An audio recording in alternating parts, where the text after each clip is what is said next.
All right, so hey YouTubers, it's a nice sunny Thursday evening. I was gonna get some sandblasting done on the frame and figured I'd share some of the work that I'm gonna do.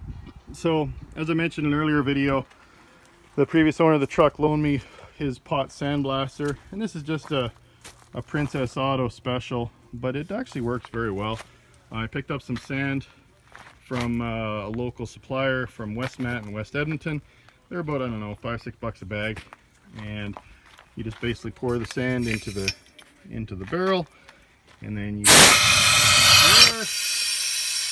seal her up, and then there's a valve at the bottom that I usually have about, I don't know, half open, 3/4 open, and that sends sand up to the dead man. So I'll give you a little demonstration here of how this works.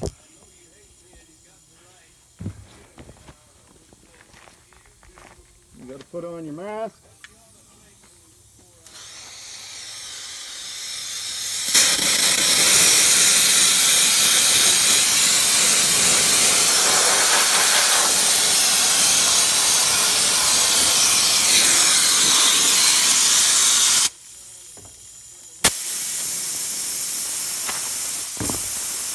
So there, you see I wasn't wearing any gloves or coveralls, but that was just for a demonstration. Of course, make sure you're wearing all the proper safety gear when you're doing it.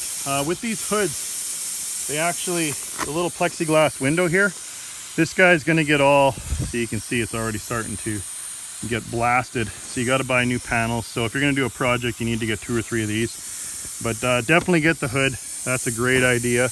And then I usually use long gloves to protect my wrists, and then and with full coveralls when I'm doing it. But as you can see, it cleans the paint off pretty quickly and cleans up the bare metal. Of course, it's just aluminum cross member. Takes a little longer on the old steel where there was much more paint and much more years of rust. But it just works fantastic. Anyone that's doing any type of restoration project, or just wants to clean up old metal and repaint it, this is definitely the ticket. I think when I return this to the owner, I'll have to get one for myself. My daughter actually has her bike she wants repainted, so I figure I'll use the sandblaster when I'm done with this little section of frame and clean that up. So that's what I'm working on tonight.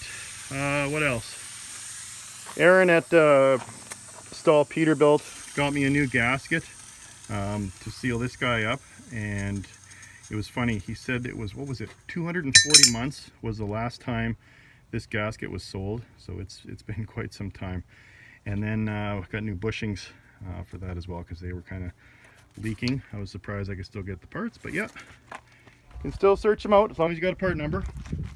What else? So I put on, I guess I can't call them brake pots. I just grew up calling them that. One of the YouTubers corrected me and said they're air chambers or air cans. So got all 4 air cans put on, and they're pretty straightforward. I mean, you got to respect them. They've of course got that dangerous spring. You don't want to be banging them around or dropping them or anything like that, or hitting them too hard. But they went on pretty straightforward. Now you'll see everyone in the previous video was commenting that, hey, your slack adjuster is backwards, and absolutely it is. But in this case, this is the way it came off, and if it's facing backwards, the grease zerk's actually going to be hitting right into the axle tube here, so I wouldn't even be able to get grease in there. Aaron gave me a good tip. He said you could have got a 90-degree grease nipple, and that's true, but this is the way they came off, and it's going to be a little more work to get in there to adjust, but I think it'll still work. And anyway, so when I took off, I cut off the old measure the length of the cans that I removed, and you just basically hack it off, screw that connector on there, and bolt it on.